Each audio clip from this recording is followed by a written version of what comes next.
All right, you guys, it's time for the return of the Mandalorian.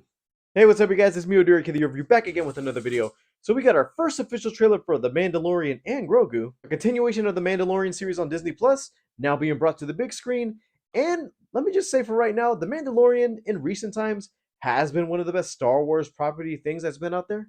We had two good seasons out of it. The third season, which I feel like, yeah, it had a mixed response from some people, and I feel like personally, this third season, I feel like there was a lot of ideas that we're trying to cram here, almost as if there was two separate seasons going on at the same time. And I feel like, yeah, if we would have dealt with one season and the main story at hand, which was Mando trying to at least redeem himself from actually taking off his mask and actually going on a journey of actually self-respect, that would have been a good start for the season actually taking place on Mandalore for the whole time, instead of actually transitioning to one last, oh, Moff Gideon is back somehow.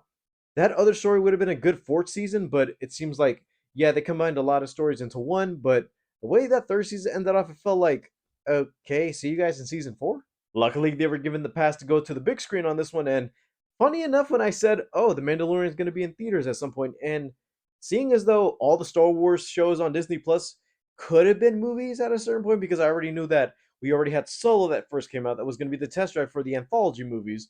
And once Solo didn't have a good response from fans and critics itself, they said, you know what? All this other stuff is going to Disney Plus. That's where we had the Boba Fett show on Disney Plus, Obi-Wan, even Ahsoka, which I thought if Ahsoka had a trilogy of movies, that would have made a lot more sense and actually gains a little bit more interesting as though we're seeing the animated series characters on the big screen for the first time. Also, I kind of want to mention the fact that they put out the poster for this thing, and the way it looks kind of reminds me of a mix of the old school Star Wars design posters. Not only that, but also the Indiana Jones posters in a way, because you see starring Pedro Pascal as Din Djarin as Grogu as himself. That kind of shows me that they're kind of playing a little bit of fun with the dynamic of those two, and also seeing as though this movie, I don't even know what it's about really. Only thing I know are the characters in it, that we're getting some returning characters, some of which I'm like, I wonder how that's going to turn out. While others where I'm like, okay, we've seen him before, but now we get to see him on the action. Hopefully, we get to see him and some others meet up. Long intro out of the way, let's get to the trailer.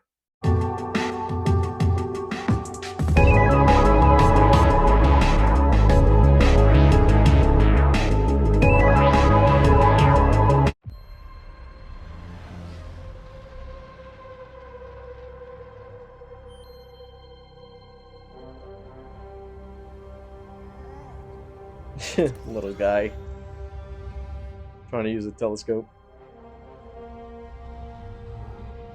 Babu Frick creatures. They were a fun addition to last season. Sigourney's here.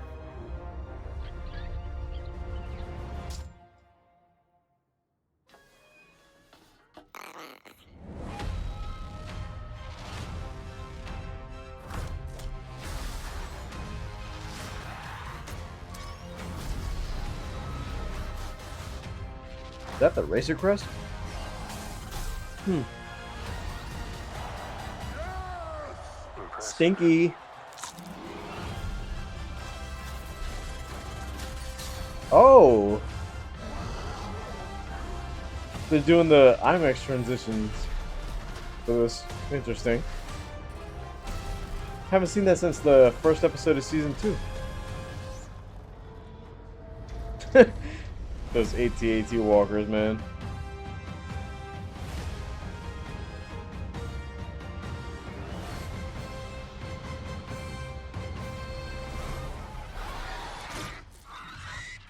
Good shot, baby.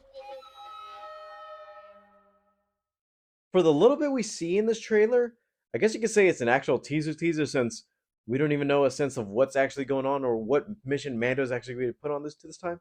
Some characters in this trailer you get brief glimpses of. You saw one of Zeb from Rebels, which we already saw a glimpse of him in season 3, where I was surprised that out of nowhere he just showed up and I was like, oh, so ahead of Ahsoka, that means he's going to show up there, right? And he didn't.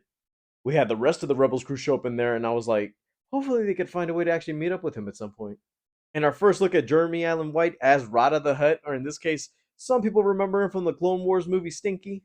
I don't know how he lived this long or if he got that big just for fighting off in that arena, because last I remember, I don't even know if he did show up anywhere in everything except the Clone Wars series because I feel like yeah, it went from there to then out of nowhere he just disappeared and we just saw Jabba take over the palace, actually get killed by Princess Leia herself. We saw Hutts in the Book of Boba Fett series, which I thought, oh, is that going to be a connection, or is one of them actually Rada? But I guess it wasn't. Seeing him here is going to be interesting to see what's going on because there are some characters within this canon or the timeline that we're in right now, which is after Return of the Jedi. There are still some Empire remnants out there, and I don't even know if Thrawn is still doing anything at this point, which that's the whole thing. I wonder what they're going to explore in this movie because, yes, this could have been a season, but then again, I'm going to get that feeling where this is going to be like one whole season shortened down to at least 2.5 hours long or 2 hours and 20 minutes, if I'm being exact. Like, I wouldn't mind a long episode or a movie, but then again, I feel like, yeah, it's going to feel that way. And seeing as though all the Star Wars series on Disney Plus look the same, and there's not no differentiation of actually seeing as though okay, this is a TV episode and this is a movie. Because if I showed a screenshot of The Mandalorian on Disney Plus and a screenshot from this movie, would you be able to tell me which is the difference? I know John Favreau's still at the helm of this thing, but it's just me and my little pieces of nitpick media where I'm like, yeah, every Star Wars thing, I'm like, I gotta say whether or not it's either good or hopefully they could actually try and do something different because I feel like the Mandalorian story, from what it's told, it could have ended at season 2, but then we had to keep Grogu around instead of staying with Luke Skywalker, which, yeah, losing Grogu would be an essential part of the Mandalorian show, but I would want to see the Mandalorian on his own path actually, since he's actually reborn as a Mandalorian himself to the code. I'm like, okay, now let's see him do his own thing again. Go on a separate mission, maybe go on a few assassination hunts, or even meet up with Bo Katan again at some point because I feel like yeah, these characters are retired after what happened in the finale. And also, I guys will just mention this because this is like the first Star Wars movie since The Rise of Skywalker. And if you haven't realized this now, there are some people out there who don't subscribe to Disney Plus and actually don't watch the Star Wars series as they're going. So let's just say if I show this to a random person and they said, "Is Yoda back?" I'd have to explain to it, no, technically not really. This is actually a character that is of Yoda's species, but he's a baby. And then there's gonna be some, oh, you have to watch 3 seasons of a show to understand what's going on in this. I don't know if it's gonna be doing the Marvel thing where after all the Marvel Disney Plus shows came out, they actually did one line of explanation throughout each movie. That's what they did in Multiverse of Madness, even in Brave New World, where they just explain online quickly. Even Thunderbolts did it with John Walker, because you got to remember, oh yeah, he was from Falcon and Winter Soldier, and some people who saw the movie thought he was Captain America. Funny enough, my mom, who doesn't even catch up with the Marvel movies, said, "Why is Captain America evil in this?" And I was like, no, that's not him." I wonder if they're gonna have a throwaway line in this movie that would explain some of the backstory we've had in these characters. But if not, I guess this is one based on the fans.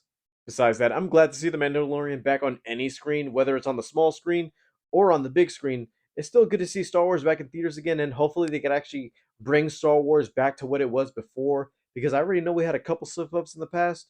There are some shows, and funny enough, when I was at Smod Castle Cinemas for Fat Man Beyond taping recording, and everybody in that audience was talking about how yeah, the whole Skywalker saga, we're gonna be continuing on from here, but we want our own separate stories deviating from those characters and actually doing their own thing throughout the whole Star Wars universe. Some people voiced their opinions on it. I even said, you know what? I don't mind detracting from the Skywalker saga. And if we go back to it, I do want to see those characters. But if you want to do a recast, just recast them at this point because it feels like we can't do anything here if we want to involve those characters in a way since we know they're out there and we can't just not acknowledge them. Like you can't tell me that Luke Skywalker is out there not sensing that the Empire is slowly coming back while he's training his younglings. And I feel like, yeah, he's still out there doing his thing, but also you're not going to be telling me that Han Solo or Princess Leia, who's running the New Republic at this point, that's actually not realizing that, oh, the Empire remnants are still out there and there's something called the Mandalorian is actually doing jobs for us on the side. I didn't mean to start a Star Wars debate. It's just the way it's like, yeah, we want to still do new stories in this world, and we did have a couple, like the Acolyte, which, despite some of the things that were in that show, was a good attempt. You wasted characters and included some stuff where I'm like, yeah, this makes other stuff in the world feel less important from the way you try to emphasize it in here. Skeleton Crew, I can just say, is one of the best Star Wars series I've seen so far since you don't even have to know anything about Jedi or anything about who's who. You just got to know the basic concepts of that world, and you're just exploring it with a new set of characters, which it worked in that favor, and I don't even know if that show's getting a season 2, but I hope it does. I just want to see Star Wars back in its prime again. Hopefully, they could try and fix things up here because I feel like, yeah, the Mandalorian Mulligan is the thing that's selling this movie, but I kind of want to see anything else that we haven't seen just yet because I feel like, yeah, we have a revolving story going on now, and Ahsoka season 2 is coming out next year, so I feel like, yeah, they're gonna have to at least connect these two dots since I feel like the whole Filoni thing that they're doing right now has to lead to a battle with Thrawn, and I don't even know if the Mandalorian himself is going to be part of that or just going to be like a little side view. This kind of seems like a topic for another video, but those are just my thoughts about the whole Star Wars situation and things we have going on right now. All right, guys, thank you guys for watching. Don't forget to leave a like and subscribe. All my social media is down in the description below, and I'll see you guys next time. This is the way.